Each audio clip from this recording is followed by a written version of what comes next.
Hurmatli bizni kuzatuvchilar, biz doim ilm olamiz har yili, har xil ustozlardan va 2 yil oldin Husan aka Mamad Saidov tomonidan mana shu My Life, ya'ni hayotni maqsadi qo'yish bo'yicha va hayotni to'g'ri taqsimot qo'yish bo'yicha dars olgan edimda. Shunda bitta narsaga juda menga yoqqan tomoni, bugun sizlarga shuni ulashmoqchiman. Ya'ni kompas va soat bor. Bittasi yo'l ko'rsatadi, ikkinchisi o'sha vaqt ko'rsatadi. Buni bilamiz. Endi bizning maqsadimiz deganda biz boradigan yo'limizni shu kompasga qarab taqsimlaymiz. Ya'ni inson boradigan yo'lini aniqlab bo'lishi kerak. Qayerda bo'lmoqchi, qaysi maqsadda bo'lmoqchi, kim bilan bo'lmoqchi va vaqtini nima sarflamoqchi. Mana shu narsa juda muhim. Bo'lishi mumkin. Mana shu yerda mana shu tug'ilgandan boshlab to 75-yilga kirsak ham mana shu davrda biz o'zimiz mana missiyamiz bor. O'sha missiyamizni aynab olishimiz kerak. Biz bilamiz, har yili insonlarning o'zi kalendari bor. Bizda bugungi mavzumiz umr kalendari. Shunaqa eshitganmisiz? Ha, umr kalendari bor. Bu degani o'rtacha O'zbekistonda umr yashash davri 70-80 yoshgacha. Mana shuni biz ustoz tomonidan bu qo'llanma, Husan aka Mamad Saidov tegishli, meniki demoqchi emasman. Lekin mana shu davrda biz misol uchun men 30 yoshdaman, 30. Kimdir 36 da, kimdir 47 da, kimdir 13 da bo'lishi mumkin. Maqsad nima deganimizda, mana shu davrni biz to'g'ri taqsimlashimiz kerak.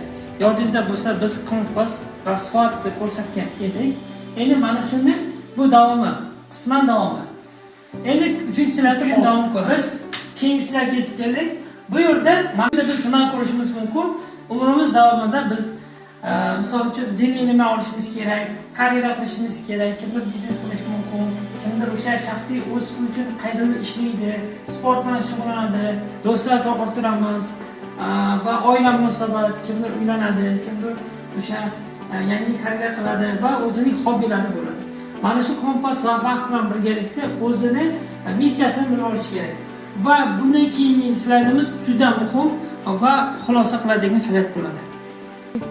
Biz ko'rgan o'sha umr kalendari mana shu bo'ladi. 60-75 yil umr bo'ladi. Biz so'nggi ko'rgan slaydimiz mana shu umr kalendarining asosiy qismi. Ya'ni biz mana shu yerdamiz.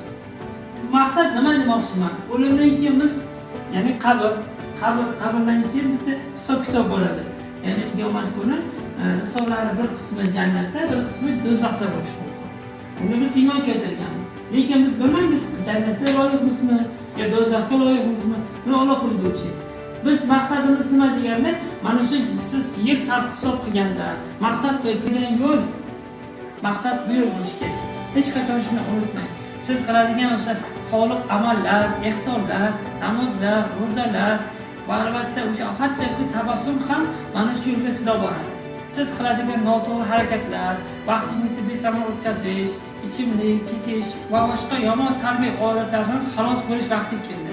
Maqsadingizni to'g'ri qo'ying va mana shu necha yil bo'lishini qat'iy nazar siz yaxshi insonlar muhitida bo'lishingiz kerak. Barchangizga rahmat, bizni kuzatib, mana shu bizga samimiy fikr bildirayotgan tadbirkorlar, akalar, do'stlar, qarindoshlar, yaqinlar barchaga biz sog'lik, salomatlik tilaymiz va kelgusida biz bilan birgalikda ko'p yaxshi ishlarga sababchi bo'lishni istaymiz. Barchangizga rahmat, salomat bo'linglar.